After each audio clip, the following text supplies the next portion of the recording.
Natural remedies for fibroids. Although there are no guaranteed natural remedies for fibroids, there are a few treatments that you can try which may help to reduce their size or at least prevent them growing further, and reduce the heavy bleeding that is often associated with uterine fibroids. Fibroids are non-cancerous tumors usually found in the womb, uterus, and are very common in women of childbearing age. They appear in about 25% of white women and 50% of black women.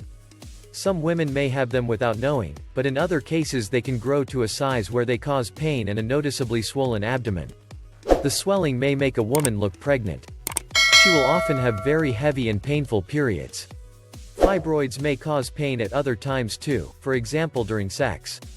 They can also interfere with pregnancy, either making it difficult to get pregnant in the first place or causing miscarriage, premature birth or bleeding during the pregnancy. If they press on the bladder, they may cause incontinence as well as pain. The cause of fibroids is thought to be hormonal. They almost always shrink or disappear after the menopause, unless a woman takes hormone replacement therapy. Genetics may also play a part in the causes of these uterine growths. The standard medical treatment, if required, is surgery. In the past, the only option was hysterectomy, i.e. complete removal of the womb. Now it is possible in many cases to have what is called a myomectomy, in which only the fibroids themselves are removed. If successful, this means that you can still have children afterward. The surgical procedure that is recommended will depend on the size and number of the growths. If you do not need surgery or decide against it, you may want to look for a natural remedy that will help deal with the symptoms. Doctors will often recommend contraceptive pills, but not every woman wants to take these. You may want to try the following home remedies that some women have found helpful.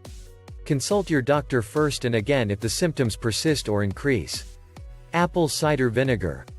ACV may shrink the fibroids. It certainly reduces discomfort in many cases, and unless there is some reason why you should not take vinegar, it will not do you any harm. If you are overweight, you may find it has the added benefit of helping you to lose a few pounds. Take 1 tablespoon 3 times a day. Molasses. Some women recommend molasses for reducing the size of fibroids. The usual dose is 1 tablespoon 3 times per day. Be aware that molasses is high in calories, iron and copper. It is important to monitor your intake of all of these, as too much can cause other problems. Blackstrap molasses also contains sulfur, which can thin the blood and may therefore increase the menstrual bleeding in some women. Herbs. There are some herbal medicines that may help in some cases. Herbs that balance the hormones, such as Agnus castus or yarrow, may be recommended. Do not take blue or black cohosh, which are likely to increase the symptoms. If you want to try herbal medicine, the best solution is to see a qualified and experienced herbalist who will take a full history, consider different possibilities and monitor the results of the suggested herbal natural remedies for fibroids.